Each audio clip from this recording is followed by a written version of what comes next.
ચલો વિદ્યાર્થીઓ, સ્વાગત છે તમારા બધાનું આદ્ય ક્લાસીસમાં. આવી જાઓ ફટાફટ. આપણે ચેપ્ટર 3 અનુમાનના નિયમો મનોયત્ન 3.1 આપણે ભણી રહ્યા છીએ. એમાં પ્રશ્ન નંબર 3 અને એનો દાખલા નંબર આજે આપણે 6 જોવાના છીએ. તો છઠ્ઠા નંબરના દાખલાની અંદર તમને આવી કંઈક રૂપલક્ષી સાબિતી આપી છે ને એની સામે તમારે શું કરવાનું છે? તો કે ખાલી જગ્યાઓ પૂરવાની છે. રેડી? ચલો, છઠ્ઠા નંબરનો દાખલો અહીંયા આપણી નજરની સામે પ્રેઝન્ટ છે. નજર કે સામને જીગર કે પાસ कोई रहता है वो हो तुम मतलब इस दाखले को बोलती हूँ.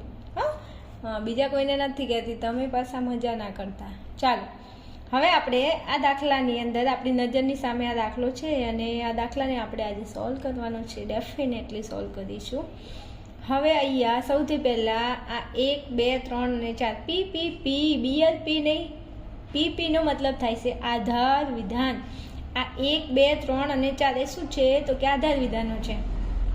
અને આ 4 આધાર વિધાનો પરથી આ નીચેના વિધાનોને ફલિત કર્યા છે. અને અનુમાનના કેટલા નિયમો? તો કે અનુમાનના 8 નિયમો. તો આ 8 નિયમોમાંથી કોઈને કોઈ નિયમ અને તેનું રૂપનો ઉપયોગ કરીને અહીંયા શું કરેલું છે? તો કે આ વિધાનોને ફલિત કરેલા છે. ઓકે, ચલો હવે આપણે શું કરીશું? તો અહીંયા જોઈશું તો કે 5મા નંબરના આધાર વિધાનની સામે ખાલી જગ્યા આપેલી છે. તો વાંધો નહીં, અહીંયા ચેક કરી લઈએ કે આ વિધાનને ઉપરના કયા વિધાનો પરથી ફલિત કરેલું છે. તો વાલા વિદ્યાર્થીઓ, ભાઈઓ બહેનો, અહીંયા ધ્યાન આપશો. x શરતી y શરતી r. આવું વિધાન ઉપર ક્યાં છે? તો કે x શરતી y શરતી r આ રહ્યું. મને ખબર છે તમે અહીંયા તમારો ટાર્ગેટ હશે, પણ સમજાવી દઉં.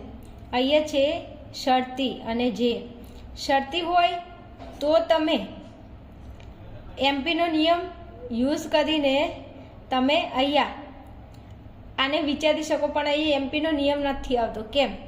કારણ કે હું અહીંયા એમ લખું છું કે એચએસનો એક નિયમ છે. થોડું ધ્યાન આપજો, આગળ આવે એટલે તમને તમારો ડાઉટ્સ ક્લિયર કરી દઉં છું. આપણી જોડે એચએસનો એક નિયમ છે. હવે ઉપર જો અહીંયા શરતી, અહીંયા પણ શરતી, વધારે શરતી આવતું હોય તો આપણે એચએસનો નિયમ યાદ કરીશું. તો કે એચએસના નિયમ પ્રમાણે એનું રૂપ પહેલાં લખી દઈશું કે પી શરતી ક્યુ શરતી આર, તેથી પી શરતી આર. ઓકે, આ એનું શું છે? તો કે આ રૂપ છે. કોનું? તો કે એચએસનું. હવે આ રૂપ પ્રમાણે જો અહીંયા આ જે વિધાન છે ને એ ત્રીજા નંબરનું વિધાન હોવું જોઈએ. તો ઉપરના બંને વિધાનો શરતીવાળા હશે. તો જો એક અહીંયા છે અને અહીંયા છે. તો હવે આ x શરતી y શરતી r આ વિધાનને ઉપરના કયા વિધાન પરથી ફલિત કરેલું હશે? તો આપણે થોડું ધ્યાન તો આપવું પડશે. હવે આ જે વિધાનો છે એને આપણે આ રૂપની અંદર જો ગોઠવી દઈએ તો આપણો જવાબ આવી જાય. આપણને એટલું તો ખબર છે કે એચએસનો નિયમ અહીંયા લાગુ પડ્યો છે ત્યારે તો આ વિધાન ફલિત થયું છે.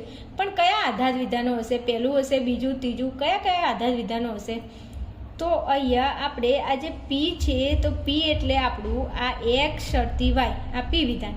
પછી જો શરતી છે તો શરતીનું આ શરતી, અને આર વિધાન એટલે કયું આપણું? તો કે ક્યુની જગ્યાએ આ આર વિધાન છે, પીની જગ્યાએ આ x શરતી y વિધાન છે, શરતીનું વચ્ચે શરતી છે. તો હું અહીંયા લખી દઉં, આની સામે લખું છું. જોજો, પી એટલે આપણું કયું વિધાન? તો કે x શરતી y.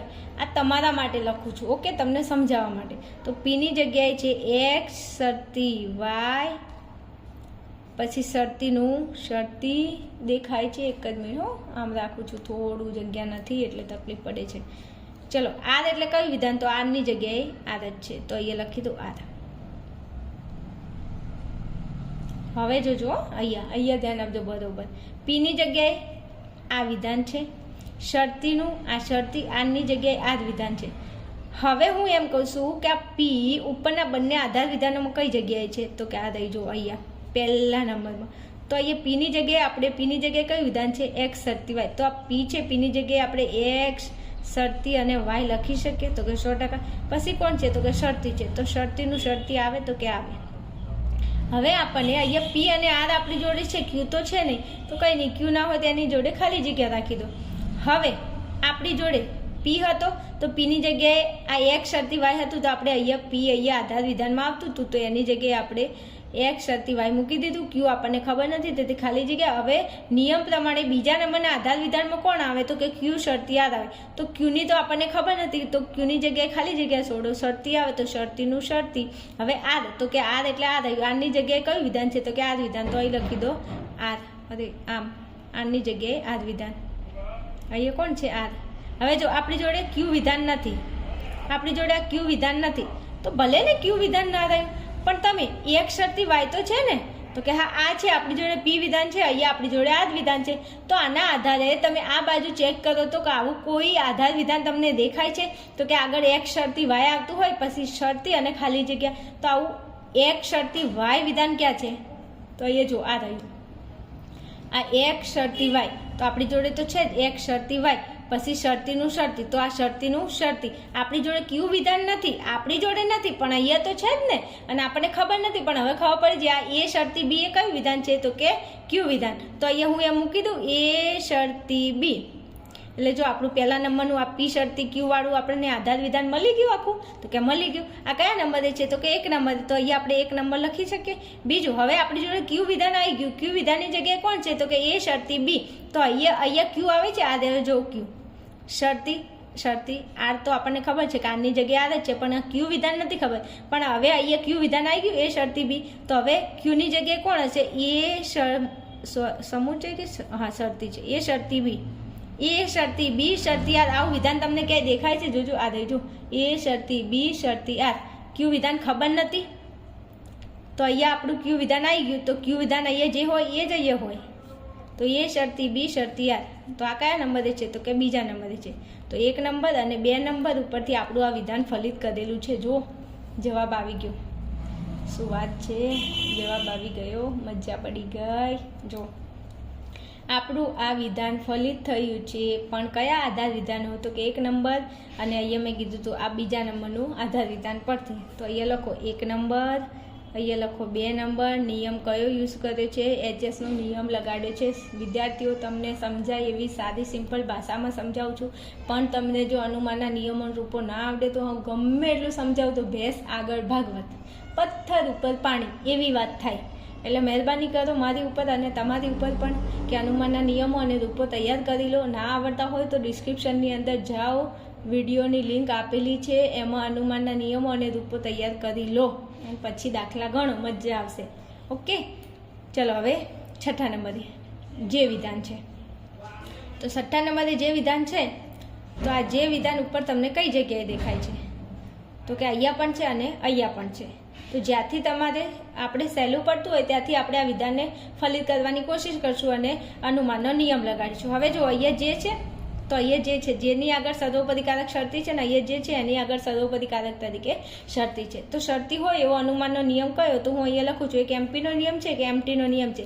પણ અહીંયા કોઈ જગ્યાએ નિષેધ આવે છે, નિષેધ નથી આવતું તો એમટીનો નિયમની આપણે કોઈ જરૂર નથી કારણ કે એમટીના નિયમમાં નિષેધ આવે છે. તો નિષેધને આપણે હાલ જરૂર જ નથી તો એમટીનો નિયમ શું કરવા યાદ કરવો છે તો એમપીનો નિયમ યાદ કરો. એમપીનું રૂપ લખો પી શરતી ક્યુ, પી તેથી ક્યુ. હવે આ રૂપ છે એને તમારે અહીંયા ગોઠવવાનું છે. જો રૂપ પ્રમાણે અહીંયા વિધાન ફલિત કરેલું હોય તો એમપીનો નિયમ લાગેલો હશે 100%. હવે જો અહીંયા જે વિધાન છે તો આ જે વિધાન આ જે છે ને એ ફલિત કરેલું વિધાન હોય અને ફલિત કરેલું વિધાન એ કયું હોય તો કે છેલ્લું વિધાન જ હોય. ઓકે ને તો ક્યુ વિધાન એટલે આપણું જે વિધાન દેખાય છે તમને 3 ટપકા કરીને પછી અહીંયા જે વિધાન તમે જે વિધાનની ખાલી જગ્યા પૂરતા એ વિધાન હંમેશા છેલ્લું વિધાન હોય. છેલ્લું વિધાન એટલે ફલિત વિધાન. હવે ક્યુ વિધાન તરીકે આપણો જે આપેલો છે ઓકે હલો ક્યુ વિધાન તરીકે આપણો જે આપેલો છે તો આ રૂપ પ્રમાણે ક્યુ એક અહીંયા આવે છે અને ક્યુ ઉપર ક્યાં આવે છે તો કે પહેલા નંબરના આધાર વિધાનમાં. તો અહીંયા આપણો જે હોય કે ના હોય ક્યુ એટલે જે. તો અહીંયા ક્યુ ક્યાં છે આ પહેલા નંબરના આધાર વિધાનમાં. તો ક્યુની જગ્યાએ જે છે તો અહીંયા જે મૂકો પછી જો શરતી છે શરતીનું શરતી મૂકો. હવે અહીંયા પી વિધાન મને ખબર નથી પણ જો અહીંયા ક્યુની ઉપર પી વિધાન આવે છે અને અહીંયા ક્યુની આગળ પણ પી વિધાન આવે છે. તો અહીંયા જે છે જેની આગળ કયું વિધાન છે જુઓ તો એક્સ શરતી વાય છે અશરતી આર છે. તો આવું વિધાન અહીંયા પીની અંદર આપેલું છે એનું એ વિધાન જો અહીંયા પીની અંદર અહીંયા આવતું હોય તો આપણો જવાબ અહીંયા આવી જાય. કેવી રીતે જો તો કે આ આપણું પી પી તેથી આપણું ક્યુ વિધાન. તો આ પી ને ક્યુ ઉપર કઈ જગ્યાએ છે? પી એટલે એક્સ શરતી વાય શરતી આર અને ક્યુ એટલે જે. આવું વિધાન કોઈ દેખાય છે ભેગું? આ રહ્યું જો, આ આપણું આખું પી વિધાન, આ એક્સ શરતી વાય શરતી આર એ આપણું આખું પી વિધાન, આ રહ્યું આ પી વિધાન, શરતીનું આ શરતી, ક્યુ વિધાન એટલે આપણું જે વિધાન. જો અહીંયા મેં જેમ સમજાવ્યું એમ આવી જાય છે? તો કે હા આવી જાય છે. જો અહીંયા પી એટલે આ આખું વિધાન પી, શરતીનું શરતી, ક્યુ વિધાન એટલે જે વિધાન. પછી પી આવે તો પીમાં કયું વિધાન છે? એક્સ શરતી વાય શરતી આર છે. તો જો અહીંયા પણ એક્સ શરતી વાય શરતી આર પી વિધાનમાં છે. તો પી વિધાન અહીંયા નિષ્પન્ન થાય તો અનુમાનના નિયમ એમપીના નિયમ પ્રમાણે છેલ્લું કયું વિધાન હોય? તો કે ક્યુ વિધાન. તો ક્યુ વિધાનમાં કોણ છે? જે વિધાન છે. તો કે હા છે. તો અહીંયા એમપીનો નિયમ લાગુ પડ્યો હશે? તો કે હા. કયા આધાર વિધાન પરથી? તો કે 3 નંબર અને 5 નંબર. તો અહીંયા હું એમ લખી શકું કે 3 નંબર અને 5 નંબર એના ઉપરથી નિયમ કયો લગાડ્યો? તો કે એમપીનો નિયમ. ઓકે ઓકે, ચલો હવે નીચે આવો. હવે અહીંયા છે કે. તો કે વિધાન ફલિત કરેલું છે. તો કે વિધાન તમને ક્યાં દેખાય છે? નજર કરો તો કે આ રહી જો કે વિધાન. તો કે વિધાનના આગળ સર્વોપરીકારક શરતી છે. તો શરતી આવતું હોય એવો અનુમાનનો કયો નિયમ? તો કે આ રહ્યો એમપીનો નિયમ. તો એમપીના નિયમ પ્રમાણે પી શરતી ક્યુ, પી તેથી ક્યુ. તો જે શરતી કે, જે તેથી કે. થઈ ગયું એમપીના નિયમ પ્રમાણે. આ પી વિધાન, પી શરતીનું શરતી, ક્યુ એટલે કે વિધાન. પછી આવે પી વિધાન. પી વિધાનમાં જે છે તો જે આવે છે. તો કે હા ક્યુ વિધાનમાં છેલ્લે કે, ક્યુની જગ્યાએ કે વિધાન છે. તો કે વિધાન અહીંયા ફલિત છે. હા આ નિયમ પ્રમાણે, આ રૂપ પ્રમાણે જોઈએ. પી શરતી ક્યુ. તો આ જે એટલે આપણો પી, શરતીનું શરતી, ક્યુ એટલે આપણો કે. પછી પી આવે, પીમાં કોણ છે? જે. તો જે આવે છે, આવે છે. પછી ક્યુની જગ્યાએ કોણ છે? કે છે. તો નીચે કે આવે છે, આવે છે. તો એમપીનો નિયમ લાગે? 100% લાગે. તો અહીંયા લગાડો. કેની જગ્યાએ કે આપણે ફલિત તો કર્યું. કયા આધાર વિધાન પરથી? તો કે 4 નંબર અને અહીંયા 6 નંબર નિયમ એમપીનો લખી દો એમપી. ઓકે ઓકે, ચલો હવે જે સમુચય કે. જે સમુચય કે વિદ્યાર્થીઓ જ્યારે અહીંયા સમુચય આપેલું હોય નીચે અને આજુબાજુ બે વિધાનો જોડેલા હોય તો એ નિયમ આવશે કોંજનો નિયમ. આ મેં તમને આગળ ઘણા બધા વિડીયોમાં તમને ક્લિયર કરાયેલું જ છે વિદ્યાર્થીઓ કે કંજનો એક નિયમ છે જેનું રૂપ થાય છે પી ક્યુ. તેથી પી સમુચય ક્યુ. સમુચય હશે, સમુચયની આગળ એક વિધાન હશે તો આ સમુચય છે. સમુચયની આગળ વિધાન પીની જગ્યાએ જે વિધાન છે, સમુચયની પાછળ વિધાન, સમુચયની પાછળ વિધાન ક્યુ વિધાન આવે, ક્યુની જગ્યાએ કે વિધાન છે. હવે અહીંયા જે આ સમુચયની આગળ જે વિધાન હશે એ ઉપર આપેલું છે, સમુચયની પાછળ જે વિધાન આપેલું છે એ પણ ઉપર આપેલું છે. તો અહીંયા આપણે પીની જગ્યાએ કયું વિધાન છે? તો કે જે વિધાન. તો જે વિધાન ઉપર છે તો કે આ રહ્યું, જો જે વિધાન છે આ રહ્યું, દેખાય છે? હા ચલો પછી સમુચય. સમુચય પછી અહીંયા ક્યુ વિધાન છે તો ક્યુની જગ્યાએ કઈ વિધાન છે? કે વિધાન. તો કે વિધાન ઉપર આવે છે, આ રહ્યું જો. તો જે કે તેથી જે સમુચય કે, પી ક્યુ તેથી પી સમુચય ક્યુ. તો આ પીની જગ્યાએ હું એમ કહું છું કે આપણો જે છે, ક્યુની જગ્યાએ આપણો કે છે. તો જે સમુચય કે આવું થાય છે ને, આવું છે ઉપર કે આ રહ્યું જો. જે કે તેથી જે સમુચય કે, પી ક્યુ તેથી પી સમુચય ક્યુ. લાગુ પડે છે તો કે હા 100% પડે છે.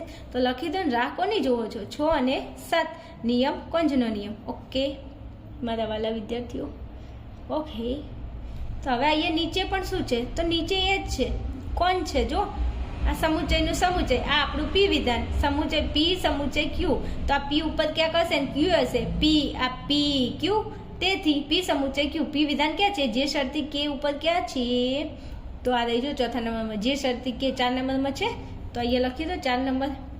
સમુચયનું સમુચય પછી જે સમુચય કે ક્યાં છે? આ ક્યુ વિધાન ક્યાં છે? તો આ રહી જો 8મા નંબરે જે સમુચય કે. તો અહીંયા લખી દો 8 નંબર. નિયમ કયો લગાડ્યો? તો કે કંજનો નિયમ. હા તો ફટાફટ પતી ગયું. તો પતી જ ગયું. તમને નિયમ એનું રૂપ આવડે તો વાત જ જવા દો. દાખલાની અંદર ફટાફટ કર. મને અહીંયા દાખલો ઉતારતા 15-20 મિનિટ થઈ જાય, પણ આ દાખલો ગણતા મને 2 મિનિટ લાગે. જો પોતાને ગણવો હોય તો 2 મિનિટથી વધારે સમય ના થાય, હે ને? પણ મારે તમને સમજાવવાનું હોય છે એટલે મારે તમારી જોડે બહુ મથામણ કરવી પડે છે કે તમારા મગજમાં કંઈક કરીને આ દાખલા જવા જોઈએ. ઓકે, આમાં ખબર પડી કે ન પડી? આ આપણું પી, જે શરતી કે એટલે આપણું પી, સમુચયનું સમુચય, જે સમુચય કે એટલે ક્યુ વિધાન. હવે આ આખું વિધાન ઉપર ક્યાંક હશે, આ રહ્યું જો. પછી સમુચય પછી જે સમુચય કે એટલે ક્યુ વિધાન, આ રહ્યું. તો લખ્યું આપણે અહીંયા 4 નંબર અને 8 નંબર. નિયમ કંજનો નિયમ. રેડી?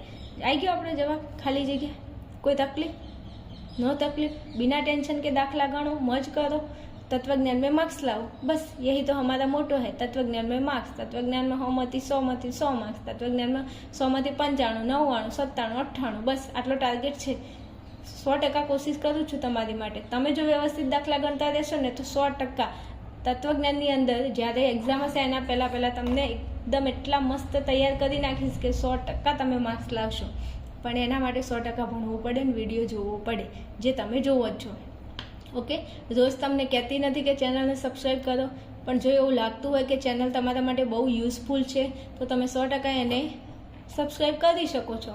અને આપણો એવો ટાર્ગેટ છે કે આપણા ચેનલની અંદર 5000 સબસ્ક્રાઈબર પૂરા થયા છે અને હવે તમે સપોર્ટ કરશો તો 10,000 પહોંચી જશું ફટાફટ। કારણ કે જીવનની અંદર નાના નાના ટાર્ગેટ કરો તો એ ટાર્ગેટ એક દિવસ બહુ મોટો ટાર્ગેટ બની જાય છે અને 100% તમે લોકો સપોર્ટ કરશો તો આપણે આગળ વધીશું તે સાથે મળીને। હા, ચલો આગળ આવો, ફટાફટ 7મા નંબરના દાખલામાં મળીએ।